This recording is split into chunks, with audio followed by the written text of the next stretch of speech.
नमस्कार साथियों, विद्या ज्ञान वाटिका यूट्यूब चैनल में आपका पुनः स्वागत है।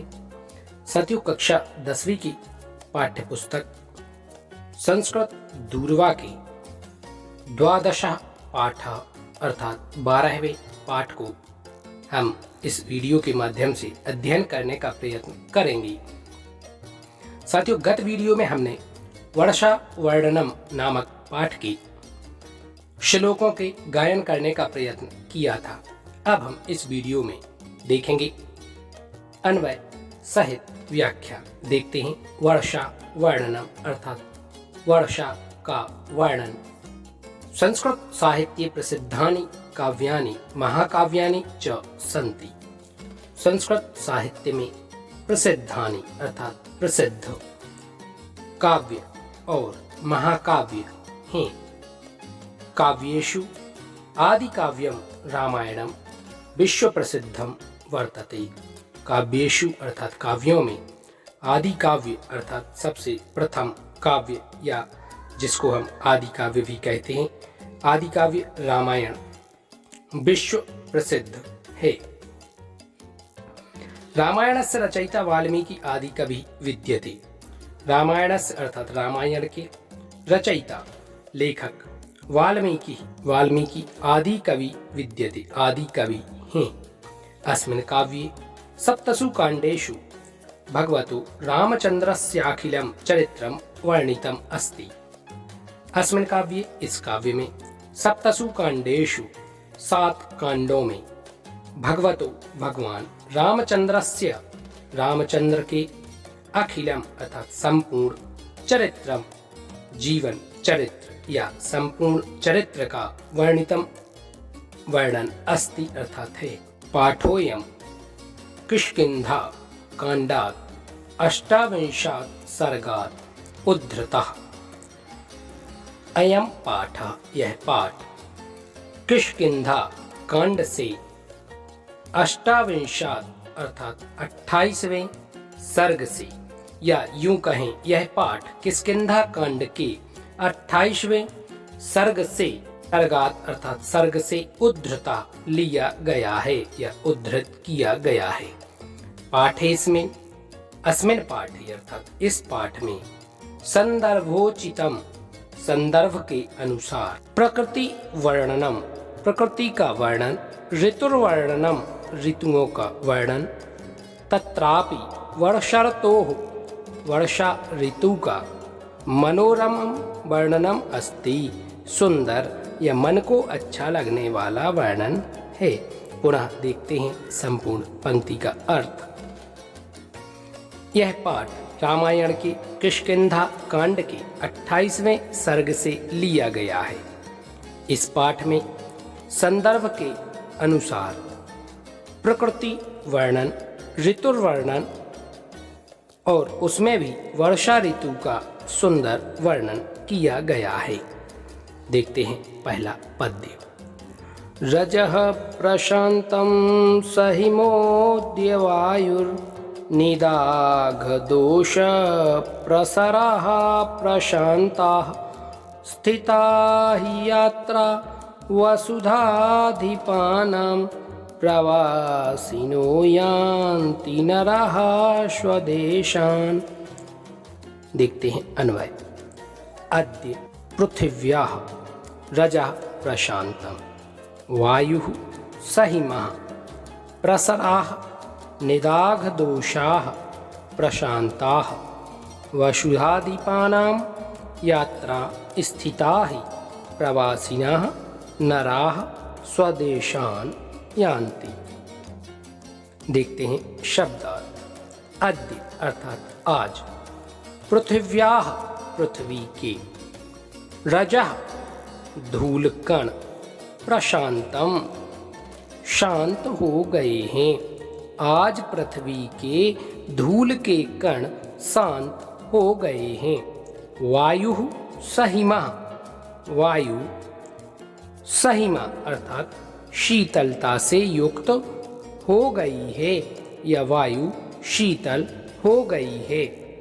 निदाघ दोषाः गर्मी के दोष प्रशांताः शांत हो गए हैं या कम हो गए हैं। वसुधाधिपानां यात्रा स्थिता ही वसुधाधिपानां, वसुधा अधिपानां अर्थात वसुधा अर्थात होता है धरती या धरती के राजाओं की यात्राएं स्थिता ही निश्चित रूप से स्थित हो गई हैं, स्थिर हो गई हैं, रुक गई हैं। राजाओं की यात्राएं रुक गई हैं। प्रवासिना नराः और विदेश में रहने वाले या बाहर रहने वाले नराः लोग स्वदेशान यान्ति अपने देशों को जा रहे हैं, अपने देशों को लौटकर जा रहे हैं। इस पाठ में वर्षा ऋतु का वर्णन किया गया है। तो यहाँ महाकवि या आदि कवि वाल्मीकि जी ने वर्षा का वर्णन करते हुए कहा है कि आज अर्थात बारिश होने के उपरांत पृथ्वी के धूल के कण शांत हो गए हैं, वायु शीतलता से युक्त हो गई है और गर्मी के फैले हुए दोष शांत हो गए हैं अथवा कम हो गए हैं और राजा जो एक स्थान से दूसरे स्थान तक यात्राएं करते थे अब उनकी यात्राएं भी स्थिर हो गई हैं या स्थगित हो गई हैं और बाहर रहने वाले प्रवासी जो लोग थे या जो विदेशों में रहने वाले लोग थे वह स्वदेशान यान्ति अपने देशों को जा रहे हैं। देखते हैं द्वितीय पद्य। समुद्वहन्तः सलिलातिभारं बलाकिनो वारिधरा नदन्तः महत्सु शृङ्गेषु महीधराणां विश्रम्य विश्रम्य पुनः प्रयान्ति। अन्वय बलाकिनः सुशोभितः वारिधराः सलिलातिभारं समुद्वहन्तः नदन्तः महीधराणां महत्सु शृङ्गेषु विश्रम्य विश्रम्य पुनः अग्रे प्रयान्ति। देखते हैं शब्दार्थ। वलाकिनः सुशोभिताः, वलाकिनः अर्थात बगलों की पंक्तियाँ सुशोभित हो रही हैं। वारिधराः सलिलातिभारं समुद्वहन्तः, वारिधराः अर्थात बादल पानी के, सलिल अर्थात पानी के, अति भारम अत्यधिक भार को, समुद्वहन्ता धारण किए हुए या ले जाते हुए। पुनः देखें, बगुलों की पंक्तियां सुशोभित हो रही हैं और बादल पानी के अत्यधिक भार को धारण किए हुए, नदन्तः अर्थात गर्जना करते हुए, महीधराणाम अर्थात पर्वतों के, महत्सु शृंगेषु, महत्सु अर्थात ऊंचे या महान, शृंगेषु अर्थात शिखरों पर, विश्रम्य विश्रम्य विश्राम विश्राम करके, पुनः फिर से, अग्रे आगे, प्रयान्ति जा रहे हैं। अर्थात यहाँ पर महाकवि के द्वारा वर्णन किया गया है कि वर्षा ऋतु में बगलों की पंक्तियाँ सुशोभित हो रही हैं और बादल पानी के अधिक भार को धारण करते हुए, गर्जना करते हुए, नदन्तः अर्थात गर्जना करते हुए, महत्सु शृंगेषु पर्वतों के ऊंचे ऊंचे शिखरों पर विश्राम करके फिर से आगे जा रहे हैं, ऐसे प्रतीत हो रहा है। देखते हैं तृतीय पद्य। वहन्ति वर्षन्ति नदन्ति भान्ति ध्यायन्ति नृत्यन्ति शमाश्वसन्ति नद्यो घनमत्तगजाः वनान्तः प्रिया विहीनाः शिखिनः प्लवंगमाः। देखते हैं अन्वय। नद्यः वहन्ति, घनाः वर्षन्ति, मत्तगजाः नदन्ति वनान्ताः भान्ति प्रियाविहीनाः प्राणिनः ध्यायन्ति शिखिनः नृत्यन्ति प्लवंगमाः समाश्वसन्ति। देखते हैं शब्दार्थ। नद्याः वहन्ति, नद्याः अर्थात नदियाँ, वहन्ति अर्थात बहती हैं या बह रही हैं। घनाः वर्षन्ति, घनाः अर्थात बादल बरस रहे हैं या बरसते हैं। मत्तगजाः नदन्ति, मत वाले हाथी नदन्ति अर्थात चिंघाड़ रहे हैं, आवाज कर रहे हैं, चिल्ला रहे हैं। वनांतः भान्ति, वन के अंदर का प्रदेश या वन प्रांत। भांति अर्थात सुशोभित हो रहे हैं। प्रियाविहीनः प्राणिनः, प्रेमिकाओं से विहीन अर्थात बिछुड़े हुए प्राणी। ध्यायन्ति चिंतित हैं, चिंता मग्न हो रहे हैं। और शिखिनः नृत्यन्ति, शिखिनः अर्थात मोर, नृत्यन्ति नाच रहे हैं। प्लवंगमः समाश्वसन्ति, प्लवंगमः अर्थात मेढक, समाश्वसन्ति अर्थात सुखी हो रहे हैं। देखते हैं भावार्थ। नदियाँ बह रही हैं, बादल बरस रहे हैं, मत वाले हाथी चिंघाड़ रहे हैं। वन प्रांत अर्थात वन के अंदर का भाग या वन प्रदेश सुशोभित हो रहे हैं। और अपनी प्रेमिकाओं से बिछड़े हुए प्राणी चिंतित हो रहे हैं।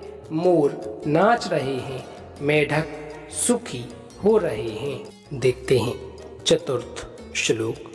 वर्ष प्रवेगा विपुलाः पतन्ति प्रवान्ति वाताः समुदीर्ण वेगाः प्रणष्टकूलाः प्रवहन्ति शीघ्रं नद्यो जलं विप्रतिपन्नमार्गाः। अन्वय देखते हैं। विपुलाः वर्षप्रवेगाः पतन्ति, वाताः समुदीर्णवेगाः प्रवान्ति, प्रणष्टकूलाः विप्रतिपन्नमार्गाः नद्यः जलं शीघ्रं प्रवहन्ति। देखते हैं शब्दार्थ। विपुलाः वर्षप्रवेगाः पतन्ति। विपुलाः अर्थात बहुत अधिक, वर्षप्रवेगाः वर्षा का वेग, पतन्ति गिर रहा है, या यूं कहें कि बहुत अधिक वर्षा का वेग या वर्षा की धाराएं पृथ्वी पर गिर रही हैं। वाताः समुदीर्ण वेगाः प्रवान्ति। वाता अर्थात वायु, समुदीर्ण वेगाः अर्थात अत्यधिक वेग से, प्रवान्ति वह रही है, वायु अत्यधिक वेग से बह रही है। प्रणष्टकूलाः विप्रतिपन्न मार्गाः, प्रणष्टकूलाः अर्थात जिनके किनारे नष्ट हो गए हैं।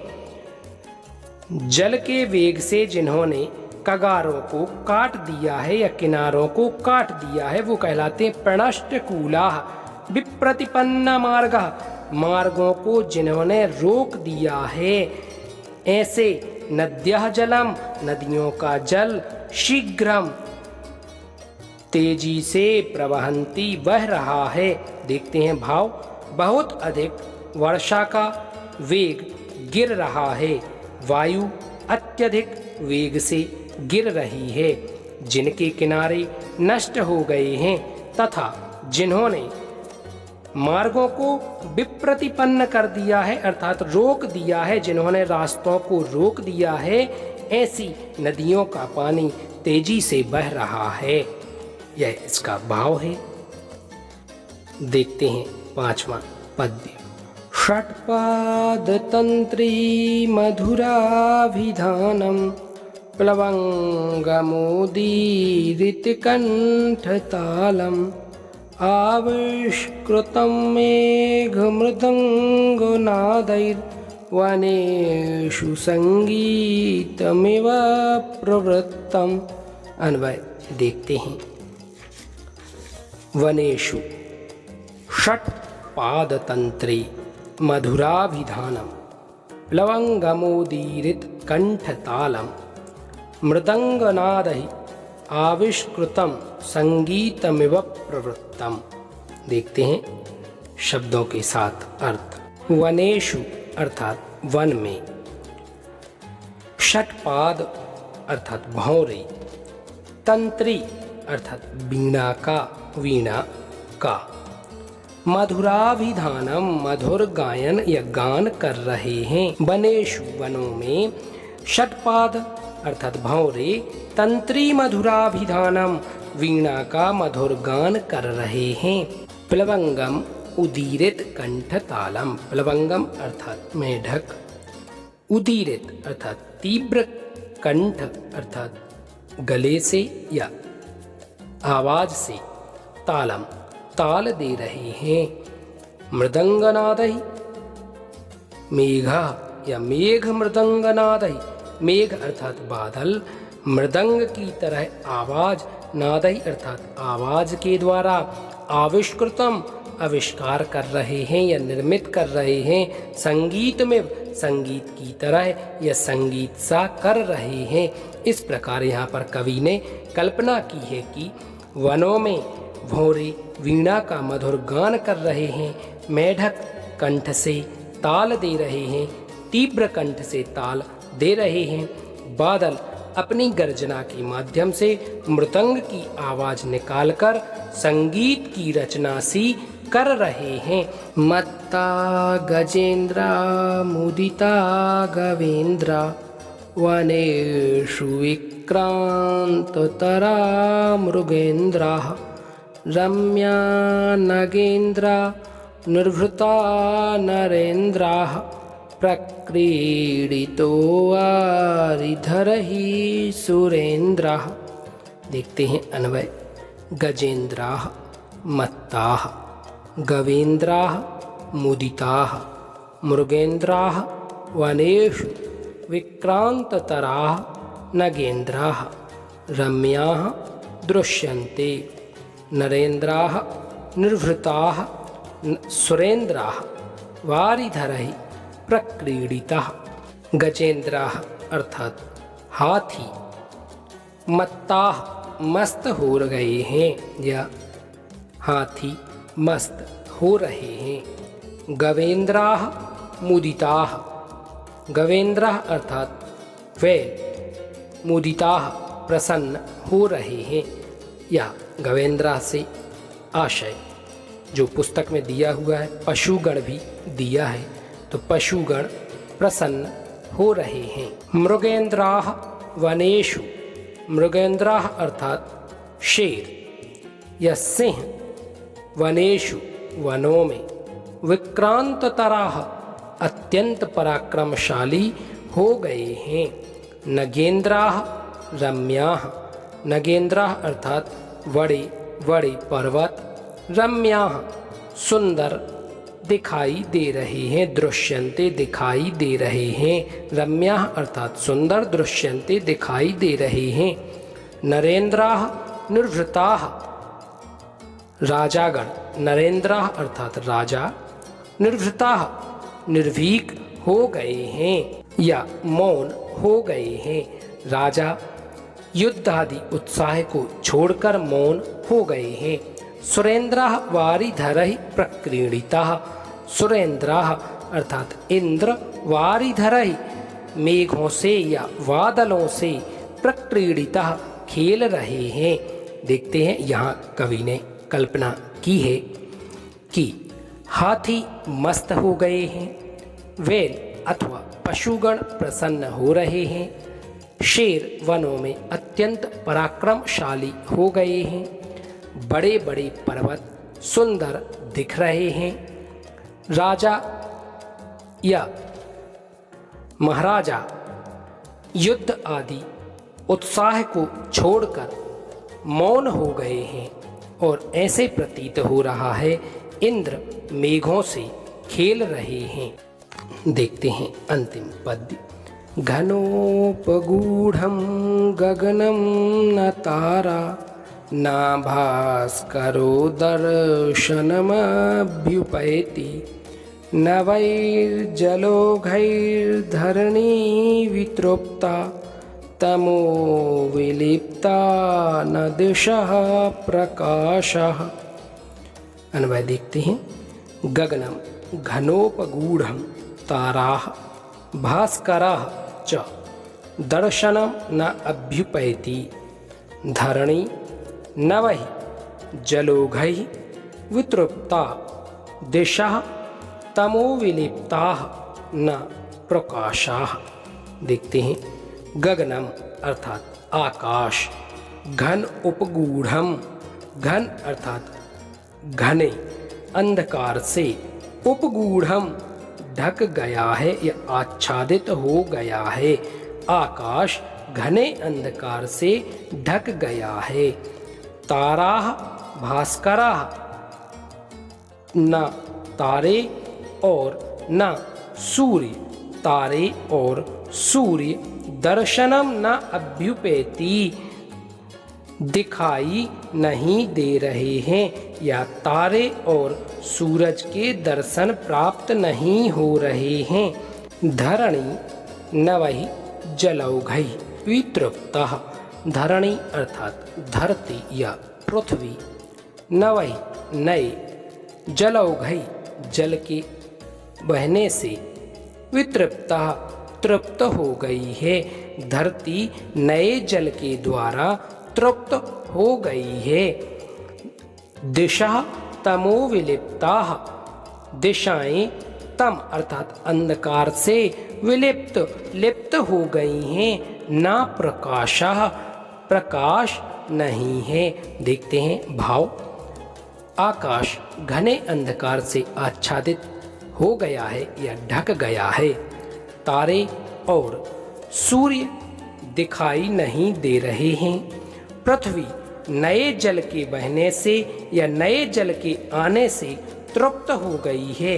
दिशाएं अंधकार से लिप्त हैं, कहीं पर भी प्रकाश नहीं है। इस प्रकार साथियों हमने कक्षा 10वीं के 12वें पाठ वर्षा वर्णनम नाम के इस पाठ को अन्वय सहित हिंदी अर्थ करने का प्रयत्न किया है। साथियों यह पाठ यदि आपको अच्छा लगे और यह वीडियो आपको पसंद आए तो आप इस चैनल को सब्सक्राइब कर लीजिए और वीडियो को लाइक शेयर अवश्य कीजिएगा। धन्यवाद।